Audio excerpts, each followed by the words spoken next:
Hello मेरे दोस्तों, कैसे हैं आप सब। Very very good morning, good afternoon, good evening, जब भी आप ये वीडियो देख रहे हैं। आज मैं लेकर आया हूँ आपके लिए कॉर्पोरेट अकाउंटिंग की स्ट्रैटेजी और ऑडिट की स्ट्रैटेजी। ऑलरेडी हमारे चैनल पर मैम ने अपलोड कर दी है। कॉर्पोरेट अकाउंटिंग मैं पढ़ाता हूँ, तो कॉर्पोरेट अकाउंटिंग की बहुत ही अच्छी स्ट्रैटेजी जो मैं आपको बताऊंगा। देखिए, होता क्या है कि जो कॉर्पोरेट अकाउंटिंग के साथ जो ऑडिट है ना, कई बार स्टूडेंट को ऑडिट नहीं समझ में आता, थ्योरेटिकल पार्ट पे थोड़ा नहीं कर पाते। पर कई सारे स्टूडेंट हैं जो थ्योरेटिकल पार्ट पे ज़्यादा फोकस करते हैं। उनको लगता है यार ऑडिट तो मैं कर लूंगा, मुझे अच्छा कॉन्फिडेंस आता है। पर कई स्टूडेंट को ऑडिट पे कॉन्फिडेंस नहीं आता और जो ये रेशियो है वो 70-30 की है। 70% स्टूडेंट कहते हैं कि ऑडिट मुझे मज़ा नहीं आ रहा, या ऑडिट में मुझे याद करने में प्रॉब्लम आती है। समझ तो आता है पर याद करने में इशू आता है, याद नहीं कर पाता। तो थ्योरेटिकल सब्जेक्ट में थोड़ा भागते हैं स्टूडेंट, यार थोड़ा दूर ही रहो इससे। तो सर, कॉर्पोरेट अकाउंटिंग वो सब्जेक्ट है जो आपको हेल्प कर सकता है इजीली 60 प्लस या 70 प्लस मार्क्स लाने के। पिछली बार भी हमारे स्टूडेंट के 70 प्लस मार्क्स भी गए हैं कॉर्पोरेट अकाउंट एंड ऑडिट में। तो इसलिए थोड़ा ये स्ट्रेटेजी पे फोकस करिएगा। थोड़ा चेंज है पिछले अटेम्प्ट की स्ट्रेटेजी और इस अटेम्प्ट की स्ट्रेटेजी में, इसलिए मैं भी यही कहता हूं कि हर बार स्ट्रेटेजी में चेंज होता है। अगर आप जिस अटेम्प्ट में पढ़ रहे हो उस अटेम्प्ट की स्ट्रेटेजी को ही अप्लाई करना, पुरानी स्ट्रेटेजी को अपने अटेम्प्ट पे अप्लाई नहीं करना। कई बार स्टूडेंट क्या करते हैं, पुरानी स्ट्रेटेजी देख लेते हैं, उसके हिसाब से काम करने लग जाते हैं। नहीं सर, हर अटेम्प्ट में अलग डिफरेंट स्ट्रेटेजी होती है। ये जरा ध्यान सुनिएगा। जैसे कि पता है कि पहला क्वेश्चन 15 मार्क्स का है, 15 क्वेश्चन होंगे 2 मार्क्स के हिसाब से, 30 मार्क्स का क्वेश्चन आएगा जो कि कंपलसरी है। पहला क्वेश्चन तो आपको कंपलसरी है, वो तो करना ही करना है 30 मार्क्स में। और मैं इसमें उम्मीद रखूंगा कि एटलीस्ट मैं 25 मार्क्स तक आप स्कोर करके चलो। 30 में से 25 मार्क्स लेके चलो, क्योंकि प्रैक्टिकल थ्योरी दोनों आता है, तो 20 तो मिनिमम लेके चलो आप, ठीक है ना। अब सर, सबसे इंपॉर्टेंट बात क्या है, क्वेश्चन नंबर 2 में एक बिग चेंज है। बिग चेंज क्या है?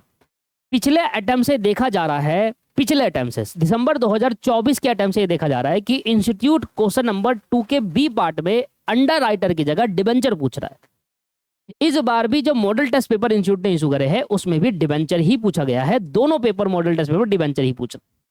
पहले क्या होता था कि दूसरे पार्ट में, दूसरे के बी पार्ट में, सेकंड क्वेश्चन के बी पार्ट में अंडर राइटर ऑफ सिक्योरिटी से पूछता था हर बार हर बार हर बार। पिछली बार अटेम्प्ट में चेंज कर दिया, डिबेंचर आ गया, स्टूडेंट तो डिबेंचर करके नहीं गया, है ना। तो ये सर, ये बीच में कुछ कुछ यहाँ पर हो सकता है, इसलिए इस बार मैंने आपसे यहाँ पर दोनों बातें रख ली है।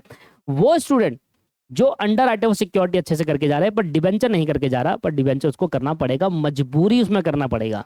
तो डिबेंचर में इशू ऑफ डिबेंचर और रिडम्पशन ऑफ डिबेंचर दोनों चैप्टर करना पड़ेगा। सर मैं भूल गया हूं कैसे करूं, तो इसलिए दोस्तों हमने कॉर्पोरेट अकाउंटिंग का फास्ट ट्रैक बैच लॉन्च किया था, जिसमें मैंने ये मॉड्यूल 1 जो है वो पूरा चैप्टर अपलोड कर दिया है, फास्ट ट्रैक से रिवीजन करा दिया। बहुत स्पीड से रिवीजन कराइए और आपको वो दिख भी जाएगा वहां पर। डिबेंचर अगर आप पढ़ना चाहो तो उसको पढ़ सकते हो, इजीली आपको समझ में आएगा।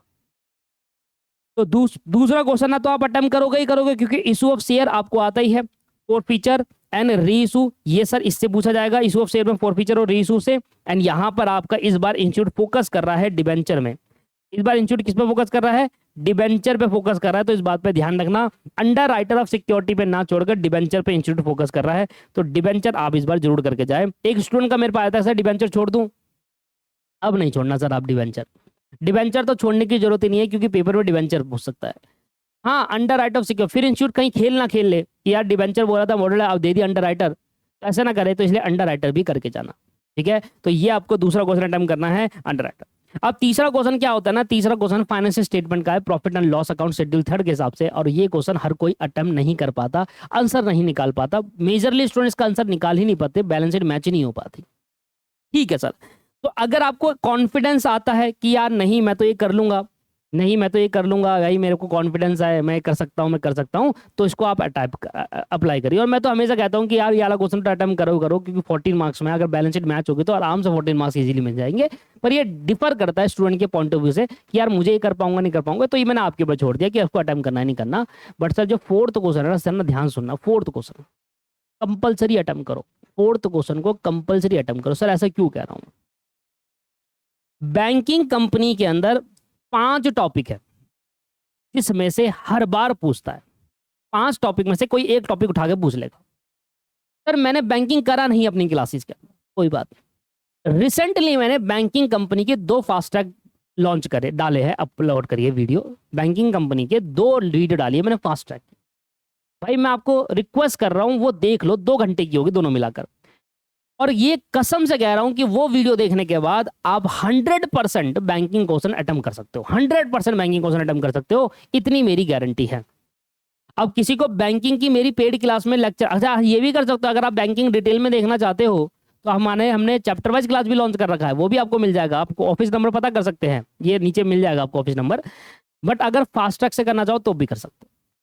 और सर बैंकिंग के साथ ज्यादातर इंश्योरेंस पूछ रहा है, पर इलेक्ट्रिसिटी भी पूछ सकता है, पर पूछा नहीं अभी तक, पर मैं इसको रिस्क नहीं लूंगा। तो बैंकिंग के साथ इंश्योरेंस ही आया है ज्यादातर, मैं देखा बैंकिंग इंश्योरेंस की सर फास्ट ट्रैक अपलोड हुआ है। बस मैं अभी रिकॉर्ड करूंगा, आज कल मैं रिकॉर्ड करके 2 लेक्चर में इंश्योरेंस कंपनी भी करा दूंगा, 2 लेक्चर में खत्म हो जाएंगे। बैंकिंग इंश्योरेंस इलेक्ट्रिसिटी बैंकिंग कर दिया है, इंश्योरेंस भी जल्दी कर दूंगा, इलेक्ट्रिसिटी भी जल्दी कर दूंगा। मैं 2-3 दिन का टाइम दो, सारे लेक्चर अपलोड हो जाएंगे इसके। बैंकिंग मैंने कर दिया है, इंश्योरेंस और इलेक्ट्रिसिटी में कर दूंगा। उसके बाद मैं अकाउंटिंग स्टैंडर्ड आपको पढ़ाऊंगा फास्ट ट्रैक में, उसके बाद कैश फ्लो स्टेटमेंट, फिर लास्ट में आऊंगा उस पर, क्योंकि देखिए वो चैप्टर थोड़ा बड़ा सा है, देखेंगे ट्राई करेंगे। पहले भी मेरा जो प्लान है वो है इलेक्ट्रिक बैंकिंग, इंश्योरेंस, इलेक्ट्रिसिटी, फिर अकाउंटिंग स्टैंडर्ड।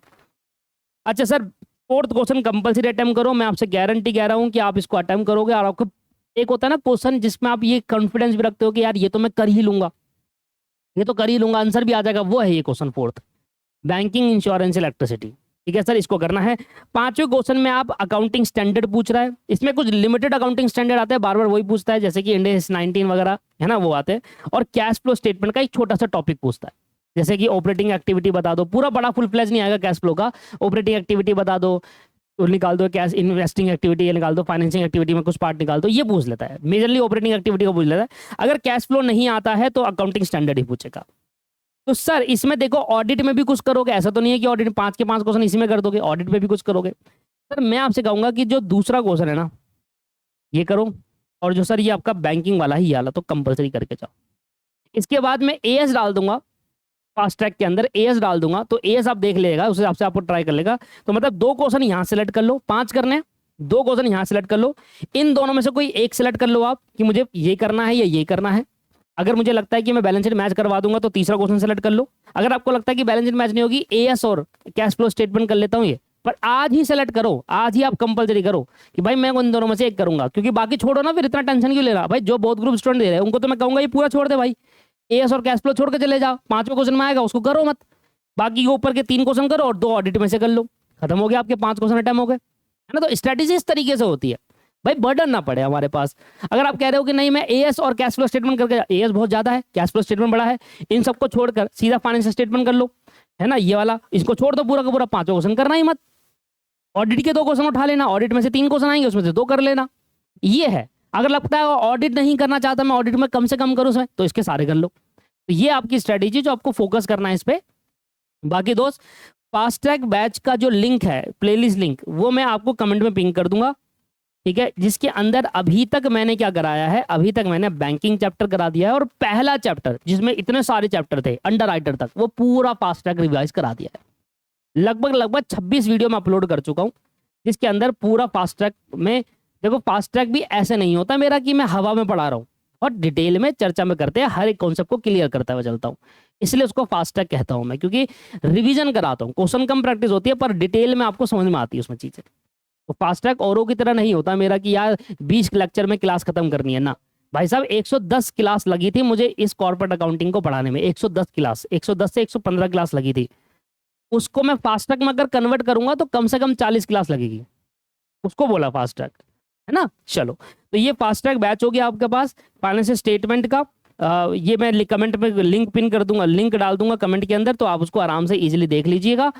अब जो फास्ट ट्रैक के अंदर आएगा चीजें वो ये आने वाली है, जैसे इंश्योरेंस डाल दूंगा, इंश्योरेंस के बाद जो इंपॉर्टेंट है पहले इंश्योरेंस डाल दिया, इंश्योरेंस के बाद इलेक्ट्रिसिटी, इलेक्ट्रिसिटी के बाद आपका या तो ये वाला चैप्टर ले लेंगे या कैश फ्लो स्टेटमेंट, फिर एएस ये ले लेंगे, ठीक है सर।